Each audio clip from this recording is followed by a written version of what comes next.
Maroc jamana ye nga baro balen ko sana aka ikodo Mali jamana la ay wulika joke ka ɲɛsin kuluba ka taa ɲɛda jamana ɲɛma Colonel Assimi Goïta kan min kɛra kunungo tarata Desanburu kalo tile 28 san 2021 baraw la min ye Hassan Nasiri n'o ye Maroc yɛrɛ lasigiden ye Mali kɔnɔ ne ale ka baraw yɛrɛ bana a ko foli ani bonyamasegi do ka ɲɛsin Mali marabaw yɔrɔ o kɛlen kɔ ka ale bisimila a ka baraw kɔnɔna fana na ale ka jija ni cɛsiri a senfɛ min ye jamana tugu fana u y'ale dɛmɛ a ka baraw la a walaw na kɛ sababu ye min ye bolidi ɲɔgɔnma ye o ka se ka sabati Maroc jamana ani Mali jamana ni ɲɔgɔn cɛ ni ale ka baara o sera a kuncɛ da la a kan ka fana ale ka wulikajɔ kɛ ani minnu ye baara kɛ ɲɔgɔn fɛ jamana ɲɛmaa minnu fana ye danaya da ale kan ka bisimila ka ɲɛ ka se ka bonyamasigi kɛ u ye o kɛra sababu ye fana a ko min ye maliden bɛɛ lajɛlen ye ale na olu fo ka da jamana ɲɛmaa kulo kan k'a ka foli lase malidenw bɛɛ lajɛlen ma u ye bisimilaliko ɲuman min kɛ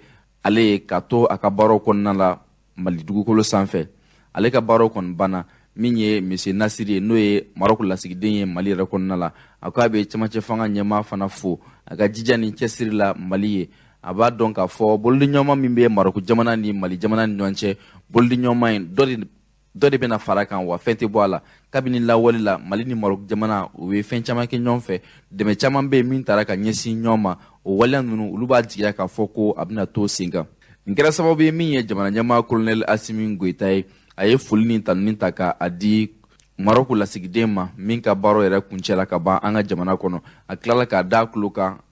ale ka foli ani tanuni a ka ɲɛsin Maroc ɲɛmaa ma n'o ye Mohamed Sise ale ni Marocden bɛɛ lajɛlen u k'a dɔn k'a fɔ Mali jamana a b'u ka bilala bi a b'u ka bilala sini Maroc lasigiden n'o ye Hassan Nasiri a ko ale kɔni bɛna i kɔ don Mali la ka sɔrɔ k'a fɔ Mali kɔni ka wulikajɔbaw kɔni caman bilalen bɛ sen kan min ye yɛlɛmaw ye politiki sira yɛrɛ fɛ ale ni Mali kura yɛrɛ jɔli ale kɔni b'a jigiya k'a fɔ wulikajɔ min kɛlen bɛ fintigilakaw fɛ a na kɛ sababu ye mara kɛcogoya ɲuman ale ni forobafɛn k'a ladon ko ɲuman na ale ni jamana yɛrɛ marali ta cogoya min bɛ kɛ sababu ye jamana yɛrɛ kɔnɔna la Mali la yan lakanako dunkafa ka se ka sabati kalanko kɛnɛyako o waleya ninnu bɛɛ lajɛlen ka se ka bila sen kan ka sinsin ka ɲɛ Maroc lasigiden ko ale b'a jigiya k'a fɔ Mali ye jamanaba ye wa Mali ye danbe jamana min a ka wulikajɔ ni cɛsiriw a bɛ se ka kɛ sababu ye ka farafinna jamanaw kala ɲɔgɔn na a k'a b'a ɲini malidenw bɛɛ lajɛlen fɛ u ka dugawu kɛ ale ye wa a ka dugawu bɛ malidenw ye Mali ka basigi n'a ka ɲɛtaa la ko faw ka na Mali kɔnɔ ni Mali kɔ ka faw ka na ko n'aw ma na n ka arajo tɛ kuma bi n'aw ma na an balimaw an ka jamana lakana kibaruw la min ye an sɔngo ale ni Jabali marabolo ye Mamudu Tuluw ka waleya jugu n'i y'u ta k'u lajɛ a ɲɔ ɲɛlen bɛ nin yɔrɔ kofɔlen ninnu na a kɛra sababu ye kunnafoniyaw y'a jira k'a fɔ min ye an ka finitigilaka kelen ye ale nin tora nin waleya dɔw la maa caman fana jogila kosɛbɛ Mamudu Tule maa fila o fana bɔnɛna u nin na min ye Mamudu Tuluw ka maramafɛn caman ye o minɛna u la jamana ɲɛmaa Colonel Assimi Goïta juma tɛmɛlen n'o bɛnna Desanburu kalo tile 24 ma san 2021 a kɛlen kɔ ka sigi kɛ kɛrɛnkɛrɛnnenya la sigi min bɛ tali kɛ lakana koɲɛw yɛrɛ la an ka jamana yɛrɛ kɔnɔna la o wulikajɔ ninnu n'i y'u ta k'u lajɛ o tɛmɛlen kɔfɛ min ye kari ye n'o bɛnna Desanburu kalo tile 26 ma an ka finitigilakaw u ka wulikajɔ ni cɛsiriw la Mamudu Tuluw kɔni taara bi u ka an sɔngo ale ni Jabali marabolo kɔnɔna la hakililajigila kabini san 2012 an ka Mali kɔni bɛ nin gɛlɛya in na min ye lakanabaliya gɛlɛya ye tɔgɔ yɛrɛ ma sɔrɔ min na nka o bɛɛ n'a ta bɛnɲɔgɔnya sɛbɛn la sabatira an b'a min wele nanzarakan na ko accord pour la paix et la réconciliation nka o bɛɛ n'a ta lakanako a ma se ka jɔ a sen kan kokura nka an ka lakana tigilamɔgɔw ka wulikajɔ ni cɛsiriw a na kɛ sababu ye ka se ka dɔbɔ nin waleya jugu ninnu na ka sababu kɛ bi min ye jamana ɲɛmaa Colonel Assimi Goïta ye hakililajigila pankuru 4 min a y'o di finitigilakaw ma ka tila ka kɛlɛkɛ minɛnw a caman a n'a bolimafɛnw k'o di finitigilakaw ma o kɛra sababu fana finitigilakaw ka wulikajɔ min kɛlen bɛ sababu ye bi jamana camancɛ marabolo ka se jamana yɛrɛ kɔgɔduguyan fan fɛ Mamudu Tule minnu bɛ yen olu caman bɛ k'u yɛrɛ ɲini bi hali n'a yirala k'a fɔ kuma ni kuma o bɛ bali ka bɔ k'u kɔda kɛlɛkɛcɛw kɔ la nka o caman bɛ yen u kɔni bɛ k'u yɛrɛ ɲini bi a wulikajɔ ninnu yɛrɛ kɛra sababu ye Mali ni Burkina dankun Mali ni Niger dankun Mamudu Tule fɛn fɛn bɛ yen olu kɔni t'a dɔn u bɛ taa yɔrɔ min na bi ka sababu kɛ u kunbɛlen don Mali ni Burkina cɛ wa u kunbɛlen don fana Mali ni Niger cɛ a wulikajɔ ninnu bɛna kɛ sababu ye ka se ka jamana yɛrɛ basigi hali n'a yirala k'a fɔ kuma ni kuma an ka finitigilaka dɔw bɛ jogi ni wulikajɔ ninnu fɛ jamanatigi ka wulikajɔ ni cɛsiriw a bɛna kɛ sababu ye ka nɔbɔ Maliko yɛrɛ la ka sababu kɛ n'i ye Mali gɛlɛya n'i y'a ta k'a sigi 100 sara la 90 o ye lakanabaliya gɛlɛya ye ka sababu kɛ n'i ko adamadenya i ko lakana mana se ka sabati Mali yɛrɛ marabolo fantan naani bɛɛ lajɛlen kɔnɔ a na kɛ sababu ye maa minnu bɛ yen n'olu bɔlen bɛ u sigiyɔrɔ la n'a bɛ waati jan bɔ maa minnu bɛ yen n'olu tɛ ka se ka sɛnɛ kɛ n'a bɛ waati jan bɔ maa minnu bɛ yen ni dabulu ye sunɔgɔ tɛ u ye maa minnu bɛ yen n'olu tɛ ka se ka bagan mara kɛ maa minnu bɛ yen n'olu tɛ ka se ka mɔni kɛ olu ka se k'a fɔ alhamdulilayi rabbil alamin o bɛ sabati min fɛ o tɛ dɔwɛrɛ o ye lakana ye ni lakana sabatira dunkafa bɛ sabati kalanko bɛ sabati hakili sigi bɛ sabati adamadenw n'u bolokɔnɔfɛnw na kisi ni wulikajɔ min bɛ ka kɛ an ka finitigilakaw fɛ an b'a jigiya k'a fɔ a la kɛ sababu ye ka se ka jamana bɔ bolo la. Kunamana jama bɛɛ sigilen don n'aw mana jamana adiɲɛnɛbɔ kunamana lamɛnbaa jama sigilen bɛ n'aw mana jamana adiɲɛnɛbɔ ko f'aw ka na Mali kɔnɔ ni Mali kɔ ka f'aw ka na jamana adiɲɛnɛbɔ ko n'aw mana n ka arajo tɛ kuma bi n'aw mana jamana adiɲɛnɛbɔ. An balimaw hali bi lakana koɲɛw la min ye Dire marabolo ye kunnafoniyaw bɔra kunungo k'a yira k'a fɔ Mamurutilu ka waleyajugu kɛra sababu ye min ye Dire gendarmerie ye a n'a polisiso ko u ye ta don a la kunnafoniya ninnu kɔni a la sabatira karidon a yirala k'a fɔ Mamurutilenw caman minnu kɔni tun lamilen don kosɛbɛ maramafɛn caman na u ye wulikajɔ bila sen kan ka don polisiso ale ni gendarmerie yɛrɛ kɔnɔna la a yirala k'a fɔ Mamurutilen ninnu ye ɛri 2 ɲɔgɔn bɔɲɔgɔnko kɛ yalayala kɔnɔna dugu yɛrɛ kɔnɔna la Dire sigida min bɛ n'a bɛ wele ko Barikobe ni o yɛrɛ bɛ tɔnka sira yɛrɛ fɛ Mamurutilen ka wulikajɔ in kɛra sababu ye u sera ka polisiso ale ni gendarmerie yɛrɛ o so ka tasuma kɛ u la u talen kɔfɛ min ye jamanakɔnɔdenw ye minnu bɛ nin yɔrɔ kofɔlen in na olu ye wulikajɔ bila sen kan ka se ka u kunda nin yɔrɔ kofɔlen in kan min ye u ka polisiso yɛrɛ ye ka taa a tasuma faga a tasuma fagalen kɔfɛ gendarmerie fana u taara o tasuma faga u ye wulikajɔ bila sen kan n'i ye Dire yɛrɛ ta k'a lajɛ Dire ni yɔrɔ min ka surun o bɛ tali kɛ gunda min na an ka finitigilakaw ka daga dɔ bɛ yen kilo 35 ɲɔgɔn bɔɲɔgɔnko ka tingɔ Dire la ni wulikajɔ min kɛra Mamurutilenw fɛ n'a kɛra sababu ye Dire a gendarmerie a n'a polisiso a jɛnina ni jamana kɔnɔdenw yɛrɛ tilala ka bɔ tuguni ka taa tasuma ninnu bɛɛ lajɛlen faga an b'a ɲini Ala fɛ Ala ka bɔda ɲuman di Mali kɔnɔna bɛɛ lajɛlen na ni Mali fantan naani bɛɛ lajɛlen gɛlɛya la an b'a jigiya k'a fɔ jamana kɔnɔdenw u ka kunnafoniya sanuma n'u ye kunnafoniya min sɔrɔ walima n'u sigara maa minnu na u k'a lada jamanatigiw yɛrɛ tulo kan joona joona o na kɛ sababu ye ka se ka baara nɔgɔya Ala ka jamana labasigi. Kunamana lamɛnbaa jama sigilen bɛ n'aw mana adiɲɛnɛbɔ ko f'aw ka na Mali kɔnɔ ni Mali kɔ ka f'aw ka na jamana adiɲɛnɛbɔ ko n'aw mana n ka arajo tɛ kuma bi n'aw mana jamana adiɲɛnɛbɔ. An balimaw an ka jamana kɔnɔna la min ye parti politique ko yɛrɛ ye fanga tun bɛ maa minnu bolo ni a dafirila n'o ye RPM maw ye olu ka ɲɛmaa Bokar Tereta tɛrɛn tɛmɛlen u ye sigi kɛ an ka so dɔ la so min bɛ wele ko maison des aînés n'o ye maakɔrɔw ka so ye o kɔnɔna la min ye u ka lasigidenw ye ale ni u ka jɛkulu tɔndenw u ye olu wele k'u sigi u ka se ka ɲɛfɔli kɛ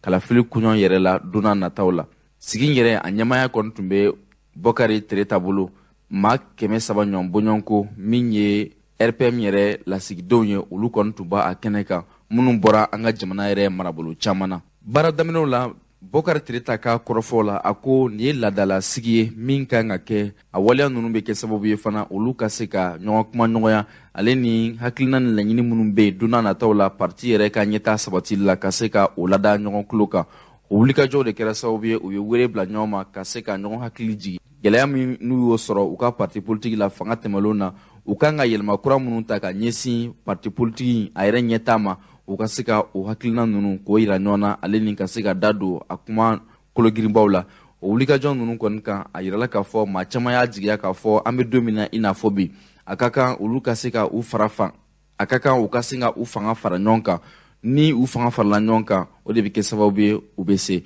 nga u ka wulikajɔw kɔnɔna na ni ye camancɛ fanga ta k'a lajɛ bi olu bɛ min laɲini o tɛ dɔwɛrɛ kalafili koɲaw daka don o la ka sabu kɛ olu ka laɲini ye kalafili ka se ka kɛ hakilisigi ni basigi kɔnɔ jamana fantan naani bɛɛ lajɛlen kɔnɔ kalafili min bɛ se ka kɛ sababu ye a se ka fanga di maa ma n'o ye politikitɔn maa ye maa min bɛ ni jamana kɔnɔdenw bɛɛ lajɛlen danaya ta k'a da o kan o baara ɲɛbilaw de kɔni kɛra sababu ye RPM maaw kɔni ye lasigi kɛ tɛnɛndonw ka se ka u bɛɛ lajɛlen fara ɲɔgɔn kan u ka lasigidenw maa minnu bɛ yen ni u ye ɲɛmaya sɔrɔ RPM yɛrɛ kulu kɔnɔna la kalafiliw la kalafiliw min bɛ tali kɛ wasaden kalafiliw fo ka se député kalafiliw minnu bɛ yen ni u jɔyɔrɔ ka bon kosɛbɛ jamana yɛrɛ ɲɛtaa sabatili la u ye olu bɛɛ lajɛlen wele ka se ka hakili jagabɔ nin waleya ninnu na RPM maaw ko olu b'a jigiya k'a fɔ don n'a nataw la jamana basigi a n'a kolosuma a n'a sabati. lamɛnbaa jama sigilen bɛ n'aw ma na ko fɔw ka na Mali kɔnɔ ni Mali kɔ ka fɔw ka na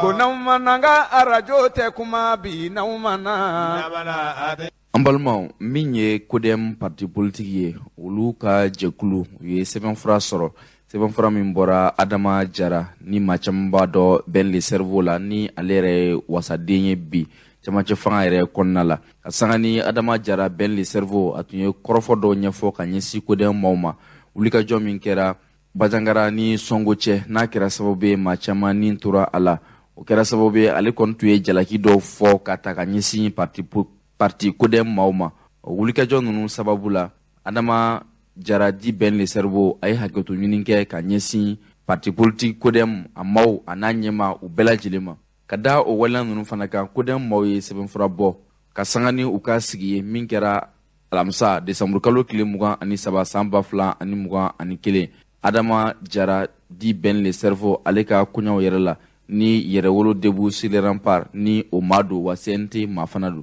CODEM maaw ko ka sanga ni wulikajɔ min kɛra Ben le Cerveau fɛ hakɛto ɲiniw la ale ni y'an ka jamana a ta ka lajɛ an danbe a n'an ka seko n'an ka dɔnko koɲaw ni olu fana ta k'u lajɛ ale ni y'a a bɛɛ lajɛlen bɛrɛ bɛn an ka jamana yɛrɛ bɛ lahalaya min na bi olu kɔni jɛn'a ma k'a fɔ u yafara Adama Jara di Ben le Cerveau ma CODEM maaw ko walasa an bɛɛ lajɛlen ka se ka kɛ kelen ye an ka se ka ɲɔgɔn faamuya olu bɛ min jigiya o de ye an bɛɛ lajɛlen ka se ka an bolo fara ɲɔgɔn kan k'an dusukun ni an ŋaniyaw kɛ kelen ye min bɛ se ka kɛ sababu ye jamana in ka se ka bɔ o waleya ninnu o tɛ ɲɛ cogoya si la fo an ka yafa ɲɔgɔn ma an balimaw an ka jamana yɛrɛ kɔnɔna kibaruyaw la minisiri min bɛ yen ni ale ka baara bɛnlen bɛ foroba cɛkɛbɔdaw olu koɲɛw sabatili ma n'o ye madame Jawara Awa Paul Jalo ye ale ye kunnafoniya di ka sanga ni an ka jamana yɛrɛ baarako koɲɛw ye maa minnu bɛ yen ni olu bɛ sɛbɛnfuraw don ka laɲini k'a fɔ u b'a fɛ ka ɲɔgɔndan kɛ walasa u ka se ka jɔyɔrɔ sɔrɔ ka baara kɛ faso ye olu ka lahalayaw ko n'i y'a ta k'a lajɛ bi u ka sisan n'i y'a ta k'a sɛgɛsɛgɛ dɔ ka se ka fara sisanw kan k'a fɔ maa dɔ bɛ yen n'i si sera hakɛ dɔ ma i tɛ se ka kɔnkuru in kɛ dɔ ka fara o si ninnu kan a ka se ka bɛrɛbɛn n'i ye a wulikajɔw ta k'u lajɛ an ka jamana yɛrɛ kɔnɔna la san 2020 ka sanga ni coronavirus bana ye an ka jamanatigiw ma ɲɔgɔndan kɛ min bɛ kɛ sababu ye maa dɔw ka se ka yamaruya sɔrɔ ka baara kɛ foroba cɛkɛbɔdaw la san 2021 o fana kɛra o cogoya la jateminɛw fana y'a jira k'a fɔ hali n'a ma ɲɛ k'a bɛ kɛ san 2022 kɔnɔ o bɛ sɔn ka sumaya dɔɔni n'i ye o waleya ninnu ta k'a lajɛ maa minnu bɛ yen ni olu sisan n'a a tun bɛ tali kɛ k'a jira k'a fɔ yamaruya tun bɛ u bolo u ka se ka ɲɔgɔndan kɛ san 2020 ani san 2021 i b'a ye k'a fɔ ni dɔ nana kɛ san 2022 olu si tɛna se ka don a la ka sabu kɛ fana san 2020 ani san 2021 ɲɔgɔndan minnu bɛ kɛ ni maaw b'u ka sɛbɛnfuraw don ka se ka laɲini k'a fɔ olu ka se ka kɛ maa ye ka baara kɛ foroba cakɛbɔdaw la i b'a ye k'a fɔ u tɛna gɛrɛsɛgɛ sɔrɔ ka se ka u sen don o baaraw la o fana ye gɛlɛyaba ye kosɛbɛ o de kɛra sababu ye minisiri ka kɔrɔfɔ la u ko u bɛ fɛ k'a jateminɛ min ye kategori aw ye olu ka ɲɔgɔndan i si mana janya cogo cogo a dɔgɔyalen a ka kɛ san 40 ye a cayalen fana ka kɛ maa minnu b'a fɛ k'u ka sɛbɛnfuraw don ka ɲɔgɔndan kɛ i si a mana janya cogo cogo a kana tɛmɛ san 40 kan o waleya ninnu la sabatira cogo di ka sabu kɛ u b'a fɛ bɛɛ lajɛlen sen ka se ka don a la n'i ye waleyaw ta ka u jateminɛ k'u sɛgɛsɛgɛ sɛbɛnfura minnu bɛ yen ni olu kan ka don sɛbɛnfura ninnu n'i y'u sɛgɛsɛgɛ fana a baara ni a wulikajɔ a fanga ka bon kosɛbɛ o wulikajɔ ninnu n'i y'u ta k'u lajɛ fana ko san 3 ɲɔgɔn bɔɲɔgɔn ko fana ka se ka fara a kan ka sabu kɛ san 2 min tɛmɛna ni ɲɔgɔndan ma se ka kɛ maa minnu kɔni tun bɛ ni olu kɔni tun ye gɛrɛsɛgɛ sɔrɔ u tun bɛ se ka kɛ ka sabu kɛ u si ma se yamariya ka se ka di olu ma olu fana ka se ka u sen don ni ɲɔgɔndan ninnu na ka sabu kɛ n'i ye ni ɲɔgɔndan ninnu ta k'u lajɛ o de bɛ kɛ sababu ye ka yamariya di maa ma e ka se ka kɛ foroba cakɛbɔda baarakɛla ye. Jigila wulikajɔba min kɛra an ka jamana yɛrɛ kɔnɔna la san 2018 min ye an ka dɛmɛba jɛkulu ye olu fana tun y'a ɲini k'a fɔ an ka foroba cakɛbɔda koɲɛw u ka se ka sɛgɛsɛgɛ ka ɲɛ o kɛra sababu ye jamanatigiw kɔni tun ye san 3 ɲɔgɔn bɔɲɔgɔnko yɛrɛ fara maaw ka baara kan maa minnu bɛ n'olu sera sɛgɛlafiɲɛbɔ ye ka san 3 fara olu ka baaraw kan min bɛ se ka kɛ sababu ye baarako ka se ka lanɔgɔya dɔɔni jamana yɛrɛ kɔnɔ. Minisiri ka kɔrɔfɔ la walasa faamuya ka se ka na ni kuɲa ninnu bɛɛ lajɛlen na olu b'a laɲini k'a fɔ ɲɔgɔn faamuya ka se ka na ka da kan ni hakilina ninnu bɛɛ lajɛlen ta k'u sɛgɛsɛgɛ i b'a ye k'a fɔ jamanatigiw mako bɛ min na bi dɔwɛrɛ tɛ tileliya ani gɛlɛya o ka se ka sabati jamana yɛrɛ foroba cakɛlaw ni ɲɔgɔn cɛ. Ko faw ka na Mali kɔnɔ ni Mali kɔ ka faw ka na ko n'aw ma na n ka arajo tɛ kuma bi n'aw ma na. An balimaw Segu marabolo kɔnɔna la min ye Banjugu Dante ni o ye Mali kunnafonidilaw u ka soba o ɲɛmaya kalifalen don a ma bi ale choisila ka kɛ san 2021 maa yelen kelen ye Segu marabolo kɔnɔna la a wulikajɔw a ɲagaɲaga baaraw kɔni kɛra Segu samedi n'o bɛnna desanburu kalo tile 25 ma san 2021 a kɛra seereya ye Mali yɛrɛ kɔnɔna na ani Mali kɔkan maaw ka se k'a dɔn Banjugu Dante jija ni cɛsiri min bɛ a la Maliko yɛrɛ la ka sabu kɛ n'i y'a ka koɲaw ta ka lajɛ fɛn fɛn bɛ kɛ sababu ye kunnafoniya sanuma k'a ɲini k'a di jamana kɔnɔdenw ma ka kunnafoniya sɛgɛsɛgɛ min ye kunnafonidilaw olu ka baaraw ye u bɛ se ka lakisi cogo di u ka yɛrɛma hɔrɔnya u ka ɲɛta baaraw u ka se ka lasabati maa don maa min ye jɔyɔrɔba fi o walew la o de kɛra sababu ye a dɔnbaw terisira kanusira min ye Segu maakɔrɔw ye ani maa caman olu kɔni tun bɛ kɛnɛ kan ka se ka seereya kɛ Banjugu Dante a ka wulikajɔ ani cɛsiri a ye min kɛ faso ye. Hakililajigila Banjugu Dante Segu marabolo den don wa fɛn fɛn bɛ kɛ sababu ye ka se ka Segu fana lataa ɲɛ a sen bɛ o la an bɛ se ka fɔ ten ka sababu kɛ maa dɔ fana min jɔyɔrɔ ka bon kosɛbɛ Segu marabolo yɛrɛ ɲɛtaa baaraw sabatili la a ka wulikajɔ ni cɛsiriw o de kɛra sababu ye Segu marabolo maaw u ye a lakodɔn k'a fɔ min ye san 2021 a kɛra maa yelen kelen maa min ye jɔyɔrɔba fi jamana ɲɛtaa la kɛrɛnkɛrɛnnenya bolo ma Segu marabolo kɔnɔna la. Ko faw ka na Mali kɔnɔ ni Mali kɔ ka faw ka na ko n'aw ma na n ka arajo tɛ kuma bi n'aw ma na. An balimaw min ye sigikafɔ baaraw ye a nun dɔla tɛnɛndon jamana ɲɛma Colonel Asimi Goyita fɛ a na kɛ sababu ye Mali kɔnɔ ani Mali kɔkan maliden minnu sigilen bɛ yen olu yɛrɛ fɛlata Mali kura yɛrɛ jɔli baaraw la Mali n'i y'a ta k'a lajɛ yɔrɔ fɛn fɛn bɛ yen min bɛ se ka kɛ sababu ye Mali kura ka se ka jɔ o bɛ na maga o yɔrɔ bɛɛ lajɛlen na ka olu sɛgɛsɛgɛ ka tila ka jaabi ɲuman bɔ o la k'o di malidenw ma baara ninnu n'an y'u ta k'u jateminɛ i b'a ye k'a fɔ baara kunfɔlɔw minnu nun dora jamana ɲɛmaa fɛ Colonel Asimi Goyita ni o kɛra tɛnɛndon an ka ɲɔgɔndalɛcɛso la min bɛ wele ko CICB jamana faaba la a kan ka daminɛ desanburu kalo tile 27 ka taa kuncɛ desanburu kalo a tile 30 n'o ye alamisa ye sini san 2021 min an b'a kɔnɔ bi a wulikajɔ ninnu n'i y'u ta k'u lajɛ bi an balimaw maa caman bɛ yen minnu tun bɛ a kɛnɛ kan baara daminɛw yɛrɛ la min ye ɲɔrɔn serifukɛ ye ale tun bɛ kɛnɛ kan min ye Usumani Serif Madani Ayidara ye Mali alisilamɛw ka faraɲɔgɔnkan kuluba CEDEAO Mali alisilamɛw ka faraɲɔgɔnkan kuluba au Conseil islamique o ɲɛma a tun bɛ a kɛnɛ kan kerecɛnw olu ka ɲɛmaaba fila fana tun bɛ kɛnɛ kan parti politikiw a ɲɛmaw caman tun bɛ yen min ye faraɲɔgɔnkan kuluw ye minnu ye association ye olu camanba fana tun bɛ yen ka se lafasalitɔn maaw ma o caman fana tun bɛ kɛnɛ kan min ye Mali marabolo ɲɛma Dr Sogɛl Kokala Mayiga ka se minisiri tɔw ma olu bɛɛ tun bɛ nin kɛnɛ in kan baaraw nun dolen kɔfɛ min ye ka maaw k'u tilan k'u fara ɲɔgɔn kan jɛkulu sɛbɛnfura ka se ka d'u ma masala 13 de bɛ sɛbɛnfura in kɔnɔna na u ka u da don a la ka walawala ka se ka ɲɛfɔli kɛ malidenw ye mun de bɛ yen gɛlɛya bɛ yɔrɔ jumɛn na mun y'a fura ye min bɛ se ka kɛ sababu ye jamana in ka se ka bɔ dingɛ kɔnɔ. Jamana kalanko a bɛ san caman bɔ bi da tɛ se ka don a la. Jamana kɛnɛyako a bɛ san caman bɔ. Jamana kɛnɛyako o fana bɛ gɛlɛya kɔnɔ. Jamana lakanako o fana bɛ gɛlɛya kɔnɔ. N'i ye gɛlɛya ninnu bɛɛ lajɛlen ta k'a lajɛ bi an kan ka mun de kɛ walasa an ka se ka kisi gɛlɛya ninnu ma. Jamana ka se ka ji di. Jamana binna dingɛ kɔnɔ mun de nana ni a ye sɔrɔ k'a nagasi nafolo dunko juguya o waleyaw bɛɛ lajɛlen la sabatira. Mun de kan ka kɛ an ka se ka kisi ni waleya jugu ninnu ma. Jamana ɲɛma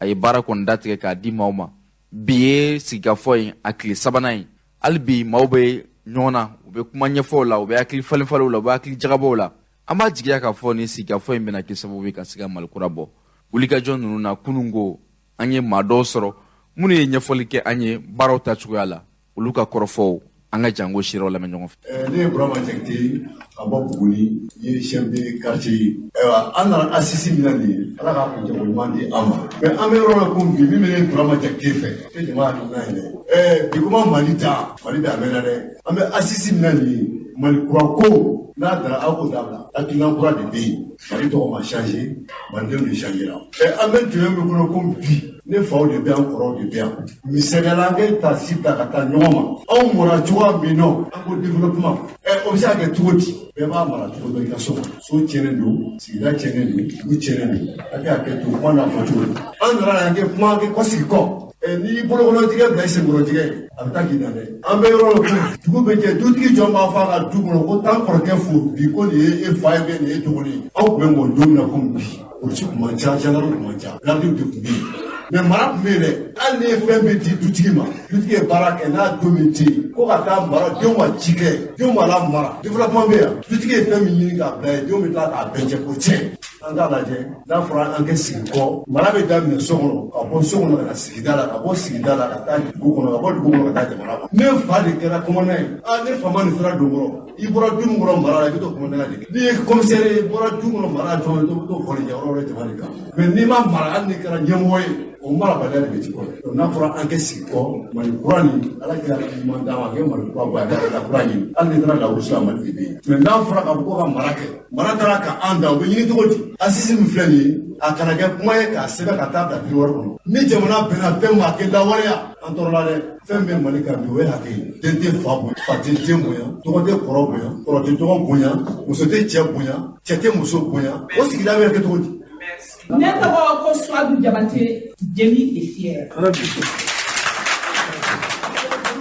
Ne bɛ se fɛn caman na nka n bɛ n bɛɛ si ka bolo kan yan nɔ je suis experte en économie sociale et solidaire. N b'a fɛ k'a fɔ présidium ye ko kunun ne ma se ka kuma sɔrɔ mais produit de PET tɔgɔ ma fɔ salle nin kɔnɔ yan. Gundo yɛrɛ b'a dɔn ko ni banque kelen min bɛ musow bolo ma t'a ɲininka min na o y'an ka sikɔnɔw de ye o y'an ka zɛgɛnɛw de o y'an ka fɛnw de ye. N b'a ɲini aw fɛ aw k'o ta en compte. Ne fa y'a fɔ n ye ko an ka sigida la mɔgɔ groupe 4 de tun bɛ yen furu sira sigida sira kabila sira ani diinɛ sira.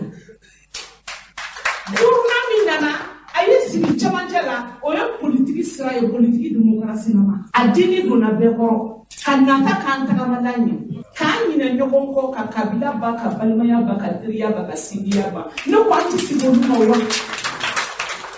n'o bɔra yen ni taara sociologie sira kan Mali kura daminɛna bɛnna dɛ parce que dɔ ma kɔrɔ Mali la yan ka tɛmɛ donsoya kan donsoya bɛ fan bɛɛ kabila ko t'a la siya ko t'a la continent ko t'a la bɛ fan bɛɛ an ka donsoya yɛlɛmana a kɛra association ye n'a kɛra association ye ça veut dire que statut et règlement b'a la o kɔrɔ ko mun tun bɛ yen kɔrɔlen k'olu dabilala statut règlement kura minnu nana o de b'a régi o ye jeliya régi or jeli yɛrɛ kɔrɔ de ko pur sang ni jeli tɛ mɔgɔ min farikolo la i tɛ marché jeli de ye société yɛrɛ cɛ jeli le mot jeli ça veut dire société ni ɲɔgɔn cɛ l'énergie min bɛ circuler walasa bɛn ka don tɔntigiw ni ɲɔgɔn cɛ tɔn ta jɔn ta ni wɔɔrɔ nka ara nani ma minnu si cɛ duuru mori kana duuru banna jeli de y'olu fura ye n'o ko o jeliya o a donn'o fana kɔnɔ a donna fɛn bɛɛ kɔnɔ ka bɛɛ ye hali an tun bɛ jeli statut et règlement b'a la. Ne b'a ɲini aw fɛ aw ka ta awɔ statut règlement parce que récépissé b'a la n b'a ɲini aw fɛ jeliw ka sigi u k'u ta élaborer donso ka sigi parce que statut règlement statutaire kelen de bɛ yen nɔ bɛɛ b'a ta ka dɔgɔ min bɔ yen nɔ dɔrɔn laki min b'a kɔnɔ an m'a rédiger bɛɛ de ka sigi groupe socio professionnel bɛɛ ka sigi bɛɛ k'i ta dilan k'a daminɛ ka kɔrɔlen kan. Merci Jabate. Fanta Sako mɛ ka cɛman la mɛ n faso ye ɲɛ minɛ n sera aw ma arajo ɲɛta mɔgɔ asalamu alaikum n bɛ foli lase karamɔgɔbaw ma n bɛ ɲɔrɔ n ka foli b'a ye Maduka n ka foli b'a ye Haidara n ka foli b'a ye ani silamɛw denmisɛnninw ka ɲɛmɔgɔ Makiba n ka foli b'u bɛɛ ye u bɛɛ ni cɛsiri ne nana ka na arajo ɲɛta la n bɛna n ka kumaw ɲɛfɔ Irisila Mali y'a yɛrɛ ta Madu Konatɛ o de tun ye député tubabuw ni Libanɛ olu fila de tun bɛ Mali la RCC tun tɛ yan Modibo tun ye lɔgɔli karamɔgɔ de yɛrɛta kɛlen groupe damadɔ de farafinna bɛɛ y'i yɛrɛ ta Kwame Nkrumah bɛ yen Ali Selasi bɛ yen Patrice Lumumba bɛ yen Senghor bɛ yen Houphouët-Boigny bɛ yen Modibo bɛ yen i y'a mɛn olu de ye kow kɛ ɲɔgɔn fɛ an kɛlen k'an yɛrɛ ta ni Sékou Touré ni Modibo ye tubabuw gɛn o tuma na Modibo taara RCC ninnu bɛɛ yala Tchèquew bɛ yen Irisiw bɛ yen Alimanw bɛ yen Anglais bɛ yen Chinois bɛ yen Japonais bɛ yen a taara o yala kalo kelen ni tile ta i y'a mɛn Fana Damba min banna Sanfili la o de tun y'a ka jelimuso ye a n'o de taara ka taa turunɛ kɛ kalo kelen ni tile ta a bi bɔ don min na mɔgɔ min y'a dɛmɛ ka na Mali la o ye Irisiw ye olu de avion d'a ma hélicoptère d'a ma ka mɔgɔ don avion kɔnɔ k'a boli ka na n'a ye o y'a sɔrɔ bugu ye foyi tɛ Bamakɔ ya Ntomikɔrɔbugu kan tubabukɛ min bɛ o tɔgɔ de tun ye bugu ye o de ta tun ye yen an kɛlen k'an yɛrɛ ta Modibo y'a yɛlɛma k'a tɔgɔ da Madu Konatɛ la i y'a mɛn anw yɛrɛ taara a yɔrɔ la a don Modibo kumana ko maliyɛn de maliyɛn a y'a fɔ tubabukan na ka tila segin a kan a don fɔ gɔngɔn kun kɛra a ɲɛ na an ma deli ka hélicoptère ye a ɲɛ na fɔlɔ ko fɛn dɔ bɛna Mali la k'an b'an to yan ko ka mɔgɔ ye Faransi an ni mɔgɔ bɛ kuma fɛn dɔ bɛ yen o bɛna don an tulo la an b'o kɛ an t'a dɔn o bɛ kɛ i y'a mɛn mɔgɔ bɛ fɛn fɔ Irisiw ka ko la Irisiw fɔlɔ de ye Modibo dɛmɛ olu fɔlɔ de ye fɛn di fɔlɔ ka na jigin Bamakɔ yan k'a avion jigiya Kwame Nkrumah min filɛ nin a laseri bɔra Mali la yan de n'i y'a mɛn Kwame Nkrumah dunbiyaw don Gana min ye nin santi mun bɛ yen olu fana laseri bɔra Ɲɛmina santi olu ye Sako de ye o n'anw bɛ wuruju kelen o se y'a dɔn mɔgɔw b'a fɔ ko mun na u bɛ embargo bi an kan u b'a bi an kan mun na ko se t'an ye dabali t'an ye bangebaaw b'u yɛrɛ fɛ balimaw b'u yɛrɛ fɛ u k'a kɛ Ala ni Alakira kama u k'a to an denw k'an ladon u bɛ baara k'anw de ye u k'an ladon yan'an ka sa u ka sabali Ala yɛrɛ jati kama an b'u deli u bɛɛ a président yɛrɛ min ye ale laseri bɔra Mali la yan Gana président laseri bɔra yan maninkaw fɛ yan laseri bɔra yan ale ma an ka bila maliyɛnw na dɛ ko n bɛ Asumu fo n b'a ka jama fo a n'a ka premier ministre an bɛ dugawu k'u ye Ala ka sijan d'u ma Ala ka kɛnɛya d'u ma jamana ta fanga Ala k'a d'u ma sababu bɛ bɔ kɔrɔna fɛn o fɛn bɛ Mali kɔnɔ min bɛ Mali dilan Ala ka barika don o bɛɛ la mɔgɔ ko Mali ka tiɲɛ Ala k'o mago sa n bɛ foli kɛ Moriw ye dɔnnibaa bɛɛ u bɛ ka wuli k'i cɛsiri ka Ala deli pour que Mali bɛ dingɛ min kɔnɔ Mali ka se ka bɔ a kɔnɔ. E yɛrɛ fɛ Mali ni Irisila ka jɛ bilako tɛ. Bilako tɛ a ma daminɛ bi Irisila fɔlɔ de ye Mali dɛmɛ. E bɛ fɛ Mali ka continuer ka o dɛmɛ ɲini Irisila fɛ. Awɔ u ka continuer ka dɛmɛ ɲini a fɛ bari an kɛlen k'an yɛrɛ ta ale fɔlɔ de ye hélicoptère d'an ma Mali la a fɔlɔ ne yɛrɛ taara jiginyɔrɔ Modibo ye kuma fɛn fɔ a bɛɛ kɛra ɲɛna. An ni Faransi ka jɛ dun. An ni Faransi ka jɛ an y'an yɛrɛ ta u ma Faransi gɛn wa Faransi b'an nɔfɛ nata de la u b'u ka sɔrɔ de nɔfɛ n'o tɛ u t'a nɔfɛ hɛrɛ la o ko b'an fɛ yan kɔrɔnfɛla o fɛn o ka Kidali tigɛ ka bɔ an na nafa min b'o dugukolo jukɔrɔ u b'o nafa de nɔfɛ n'o tɛ u tɛ ko wɛrɛ la yan u tɛ ko wɛrɛ la kabi d'école bɛ u ka ɲɛmɔgɔya la tuma min na an n'u kun ka di mais olu m'u bila nin baara la minnu nana kɔfɛ olu de y'u bila nin na i y'a mɛn Mali fɔlɔlama Bamakɔ kun tɛ ta fɔlɔ hali nɛgɛso kun tɛ bɛɛ bolo Bamakɔ waritigi dama dɔnnen don tubabuw bɛ yan tuma min na Ntoni kun b'a mɔbili ni birilen don o de kun bɛ yan u taalen mɔbili fɔlɔ min bɔra o kɛra Babini cɛman n'a musoman hali nɛgɛso kun tɛ bɛɛ bolo Bamakɔ yan nɔ u ka sabali Ala kama Alakira kama u ka an ka jamana to yen an k'an ka jamana baara kɛ u kana foyi d'an kan an b'a ɲini u fɛ bangebaa b'u yɛrɛ fɛ fanibaa b'u fɛ u b'u k'u taw ladon cogo min na u k'an taw to yen nɔ u k'an ladon f'an ka sa bara anw ye mɔgɔkɔrɔbaw ye an bɛ denmisɛnninw de bolo an tɛ se ka foyi kɛ o de kun don k'a fɔ n bɛ dugawu kɛ Moriw ye Moriw ka wuli k'i jɔ u ka bɛn kelen ma Mali ka bɛn kelen ma ka ɲɔgɔn faamuya ka don da kelen fɛ ka bɔ da kelen fɛ pour que Mali bɛ se ka bɔ nɔgɔ la an b'o de ɲini Ala fɛ Mali ye silamɛ jamana ye n'i y'a ye ko caman bɛ kɛ sisan kow bɛ Mali sɔrɔ n'o tɛ ko kun bɛ kɛ fɔlɔ an b'a mɛn yɔrɔ wɛrɛ de la a ɲangata tun tɛ se Mali ma mais malidenw ma tile u kɛra janfanci ye, u kɛra namaratɔ ye. Min mana don fanga na o ko ko k'a kɛ lemuruba ye ka bɛn a dama. U ka sabali. Politique mɔgɔ an b'u deli Ala kama o k'a to Assimi k'a ka fanga ko kɛ ka jamana sigi ɲɔgɔn kan. Ni jamana sigira ɲɔgɔn kan tuma min na u bɛ sɔrɔ ka u ka VT kɛ. An b'o ɲini u fɛ. Ala ni Alakira kama u ka sabali. Y'a mɛn o de don ka furu. An balimaw, URD parti politique kɔnɔna la Maître Demba Traoré ale tɛ maa dogolen ye. A ka wulikajɔ ni cɛsiri URD ka ɲɛtaw la Mali kɔnɔ ani Mali kɔkan o lakodɔnlen don. Sigikafɔ baaraw la u yera kɛnɛ kan min kɛra sababu ye u fana taara u fɛta fɔ hakilina ni laɲini min bɛ olu la URD la ka ɲɛsin jamana yɛrɛ ɲɛtaa ma ka ɲɛsin Mali kura yɛrɛ jɔli ma u ye o walawalali kɛ o sanga ninnu na. N'i ye o koɲa ninnu bɛɛ lajɛlen ta k'a lajɛ i b'a ye k'a fɔ a laɲini tɛ dɔwɛrɛ ye bi ka sababu kɛ jamana ɲɛmaa Colonel Assimi Goïta sigikafɔ in koɲaw la a ye i tigɛ sama parti politique bɛɛ lajɛlen nɔfɛ hali faraɲɔgɔnkan kulu u bɛɛ lajɛlen kɔni welela sa bɛɛ ka na i ka seko n'i ka dɔnko ani hakilina laɲini min bɛ e la i ka n'o yira Mali kura yɛrɛ jɔli baaraw la. A kɛnɛ kan min ye Maître Demba Traoré Ibrahim Diallo Thiou ale y'a ka kuma galangmani tingo a la. RD yɛrɛ fɛlata ye min ye ale yɛrɛ Maître Demba Mali kura a ka se ka jɔ ale b'a fɛ a ka kɛ cogoya min na ani hakilina laɲini min bɛ ale la camancɛ fanga ta cogoya la a ye walawalali kɛ an ye o kisa ninnu kan. An ka jango siraw lamɛn ɲɔgɔn fɛ. Vraiment n bɛ sigikafɔ sigibagaw fo k'u waleɲuman dɔn k'u barikada. Ko sigikafɔ ye damu ye. Sigikafɔ bɛ kɛ ni ko dɔ de ye. Mun de kɛra bi jamana kɔnɔ? Bɛɛ ko ko sa, bɛɛ ko gɛlɛya bɛ yen,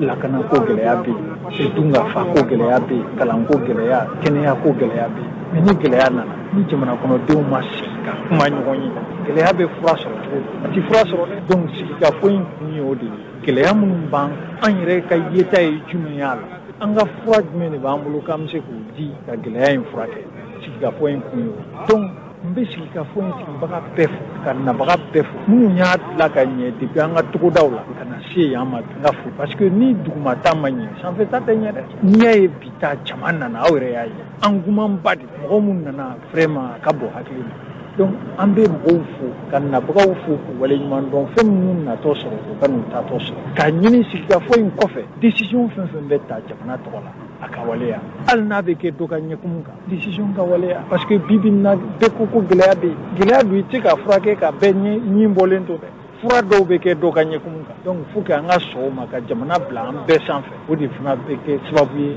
population an b'a fɛ nafa min ka sɔrɔ jamana kɔnɔ nafa bɛ sɔrɔ. Ah chérie ya Macron ka di dɛ. Ni macaroni lakika ye pastaroma ye alikama mugu gɛrɛgɛrɛ ye min bɛ dilan an yɛrɛ fɛ Mali la yan Kapal SA fɛ macaroni pastaroma a ye ɲɛna cɛ ka ɲi wa a dundala ka di pastaroma a sugu ka ca yaasa bɛɛ ka ni dingɛ sugandi escargot fizeli spaghetti vermicelle ani bayani a bɛ sɔrɔ butikiw alimentation supermarché sugu Mali fan bɛɛ n'aw mago b'a caman san ta la aw ka se goloni na u jaba la bala wala a bɛ weleli kɛ 20 21 65 30 20 21 65 30. Pasta Roma anandan kadi anama kerebete. Awo Pasta Roma nantan kadi anama kerebete. An balimaw min ye Isa Kawjim ye jamana marali tacogoyaw la maa don maa min man ka ko fɔ malidenw ye tuguni ka sabu kɛ wulikajɔ minnu kɛra sababu ye ka se ka Ibrahim Boubacar Keïta bɔ fanga la ni jamana kɔnɔden fanba u kun farala ɲɔgɔn kan kulu kɔnɔ n'a bɛ wele ko M5 RFP Isa Kawjim ale tun bɛ o jɛkulu maaw la wa a ye jɔyɔrɔba fin o wulikajɔw la tɛmɛlen kɔfɛ fanga bɔlen Ibrahim Boubacar Keïta bolo cɛmancɛ fanga tigilamaw nalen min ye wasabulon ye an bɛ se k'a fɔ cɛmancɛ fanga kɔnɔ wasabulon nɔrabila ni maa caman b'a dɔn CNT la Isa Kawjim ale kɛra o ɲɛma dankan naaninan ye alalajarabiw u nana sɔrɔ ka sanga ni jamana marali tacogoya ye kɔrɔfɔ dɔw bɔra a yɔrɔ ka ɲɛsin mara yɛrɛ tacogoya ma minnu kɛra sababu ye jamanatigiw u tun ye wele bila a ma kiiriw baara yɛrɛ kɔfɛ u tun ye a datugu a tilala ka labila ka bɔ kaso la o kɔfɛ min ye jamanatigiw ye u ye sɛbɛnfura bɔ sɛbɛnfura min kɔnɔna la u y'a yira k'a fɔ Isa Kawjim cɛmancɛ fanga yɛrɛ kɔnɔna na wasabulon nɔrabila CNT o ɲɛmaaya dankan naaninan tun b'a bolo o minɛna a la wa a bɔra CNT fana la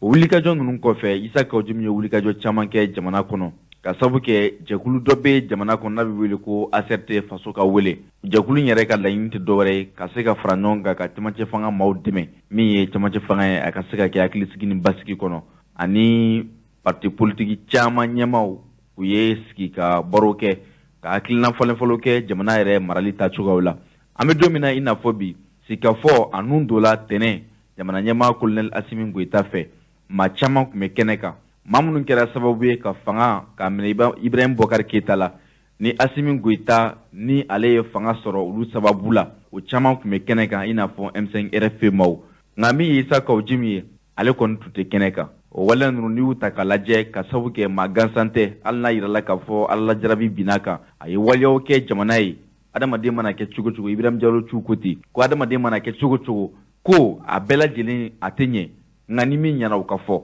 a ka wulikajɔw cɛsiriw o caman kɛra jamana ye wulikajɔ ninnu senfɛ an bɛna lajɛ basi la n'a sera ka Isa Kawujimi sɔrɔ a ka se ka Isa Kawujimi ɲininka sigikafɔ min n'a nun dora jamana ɲɛmaa fɛ mun de la ale Isa Kawujimi a ma ye kɛnɛ kan wa ale yɛrɛ fɛlata ye mun ye sigikafɔ in koɲɛw la ale yɛrɛ fɛ Isa Kawujimi ka laɲiniw na est-ce que sigikafɔ in a kɛcogoya ɲɛna wa sigikafɔ in a bɛna falen mun na wa sigikafɔ in kɔfɛ an bɛ se ka mun de jigiya ale ni kalafiliw koɲɛw la cɛmancɛ fanga tacogoya la kalafili yɛrɛ fɛ ale fɛlata ye mun ye an b'a jateminɛ basi la i b'a lajɛ n'i sera ka Isa Kawujimi sɔrɔ a ka an lamɛnbaaw k'an bɔ fili la. An ka Isa Kawujimi salamu alaikum. Wa alaikum assalam wa rahmatullah. Isa Kawujimi i bɛ parti dɔ ɲɛma n'o ye ACRT faso ka wele. Naamu. I y'o ɲɛmɔgɔba ye jamana kɔnɔ i ye baara caman kɛ kununko an y'a ye k'a fɔ ko assise nationale a baara daminɛna ntɛnɛndonya fɛ. Isa Kawujimi ka hakilina kɛra jumɛn ye a la ni ka yeta y'a jumɛn la ni jamana ko yɛrɛ la bi aw ka laɲini jumɛn ye jamana ko la. Basi la an bɛ Ala tanu k'Ala barikada. Awɔ. K'Ala deli Ala ka jamana basigi. Amin. Fɛn o fɛn bɛ se ka kɛ sababu ye ka na ni bɛn ani hakilisigi ani ɲɔgɔn faamuya Ala k'o sabati jamana kɔnɔ. Amin yarabi. An bɛ Ala deli maa minnu fatura jamana ko la wolomasiri tɔgɔw ni civil Ala ka hinɛ bɛɛ la. Amin. Degun ye fɛn o fɛn sɔrɔ n'u wulila ka b'u sigiyɔrɔ la Ala ka an n'u lakana. Amin yarabi. An bɛ jamanaden bɛɛ fo jamana kɔnɔ ani jamana kɔ kan. Awɔ. Ka radio ɲɛtaa lamɛnnikɛ jɛkulu bɛɛ lajɛlen fo. K'aw yɛrɛ fo aw ka wulikajɔ n'aw ka cɛsiri la ka jamanadenw hakilila dɔn. N'Ala sɔnna ma. Jamana in y'an bɛɛ de ta ye. Awɔ. Jamana mana ɲɛ a bɛ ɲɛ bɛɛ ye Ala k'a ɲɛ. Amin. Ala k'an kisi k'an tanga ni tɔɔrɔya sɔrɔ a tɛ fɔ an si kɔ Ala k'an kisi k'an tanga. Amin yarabi. Nka mɔgɔw k'a faamu mɔgɔw hakilila bɛ fɔ ɲɔgɔn kɔ hakililaw tɛ kelen ye. Awɔ. O ye adamadenya yɛrɛ kɛcogo ye. Mais jamana ko la faut que an ka tiɲɛ dɔw fɔ ɲɔgɔn ye. Awɔ. Mɔgɔ caman de t'o faamu an b'a faamu ka d'a kan an ka jamana bɛ mara ni kan min ye. N'o jamana yɛrɛ tɔgɔ fɔli o ye Fati Sagana ye bi n'o ye Faransi ye. Bon a bɛ mara n'o kan de ye. A bɛ mara n'o ka taabolo de ye. A bɛ mara n'o ka faamuya de ye. A ko bɛ dulonnen don o kɛcogo la.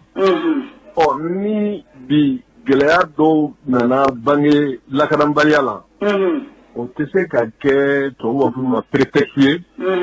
ka kuma yɛrɛ kisɛ la tunu.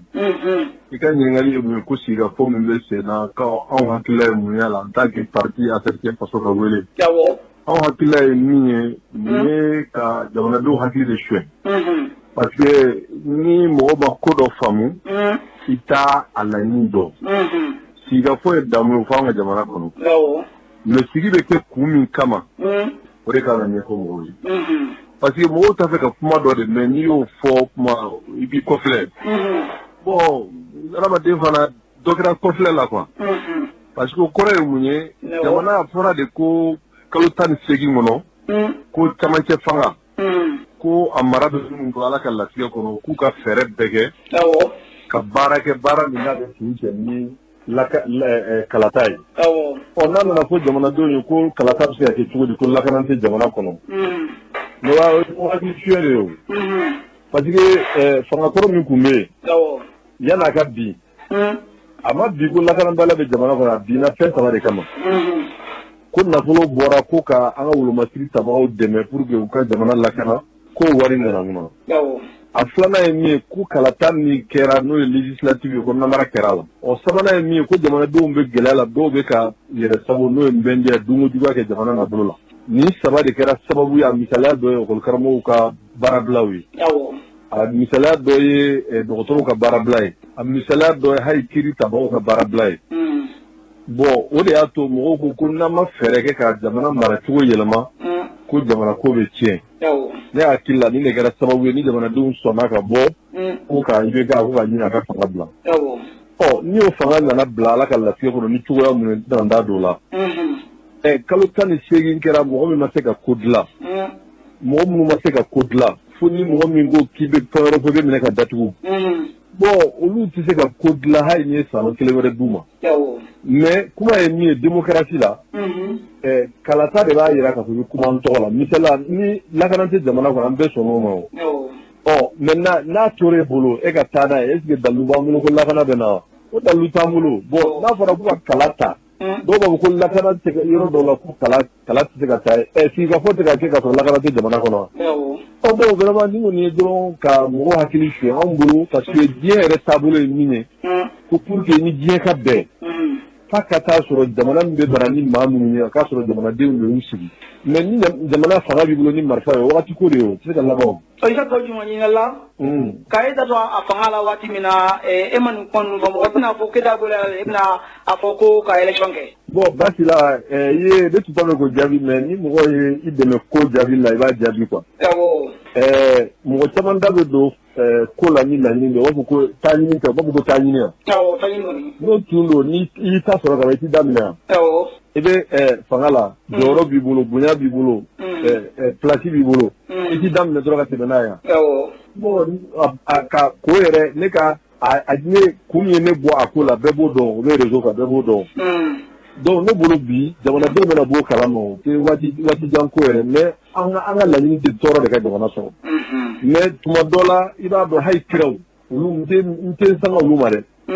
u nana tuma min ka mɔgɔw wele ka na hɛrɛ ma mɔgɔ dɔw kira dɔw nana k'u faga. dɔw gɛnna ka b'u ka dugu la. o kɔrɔ tɛ k'a fɔ k'u tun tɛ tiɲɛ kan o. min ka fisa an bɛɛ n'o ye ala kira alayhi salatu wa salam misaliya dɔrɔn don. u m'a gɛn ka bɔ Makan a ka tiɲɛ fɔ ni ala ka kuma laseli kama.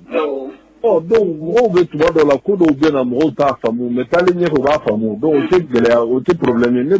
da bɔlen la ani ne da donnen la o tɛ problème ye min ye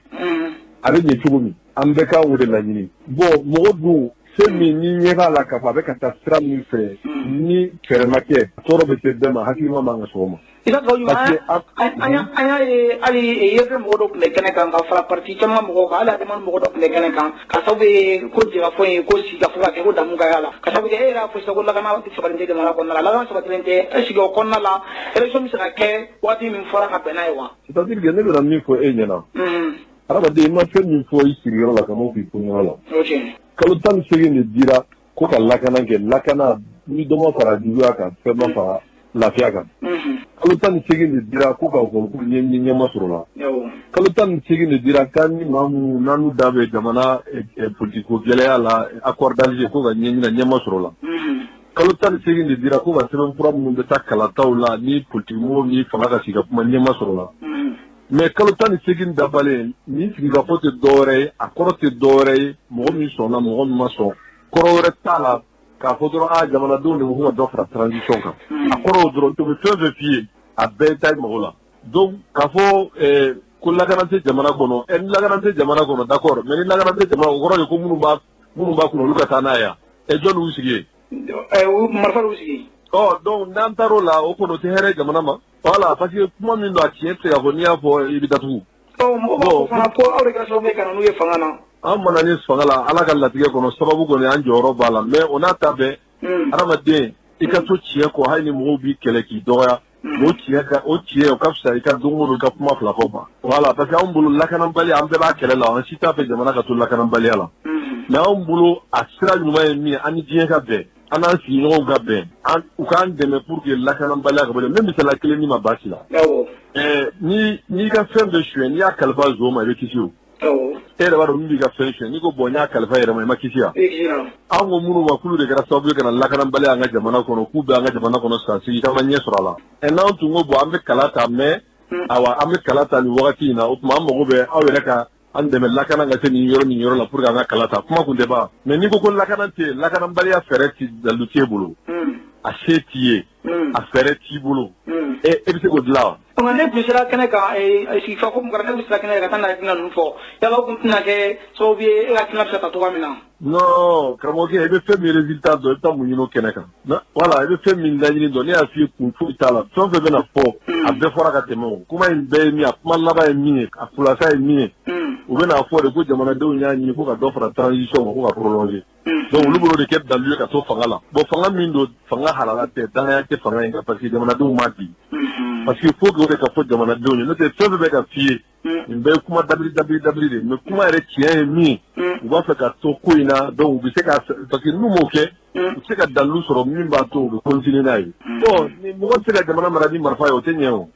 o ye wagati ko de ye quoi fo a ka taa kalata sira fɛ jamanadenw ka danaya kɔnɔ sariya ka waleya n'o ye élection présidentielle ye ne misaliya d'i ma minnu bɛ CNT la an tun bɛ yɔrɔ min na n k'an bɛnna kalo 18 de kan o ye sariya de bɛɛ sɔnn'o ma mɔgɔ si ma ban o ma minnu yɛrɛ y'u bolo kɔrɔta ko jamana tɔgɔ la ko transition bɛ respecté o bɛɛ tɛ sariya ya bon kalo 18 kɔfɛ e tɛ député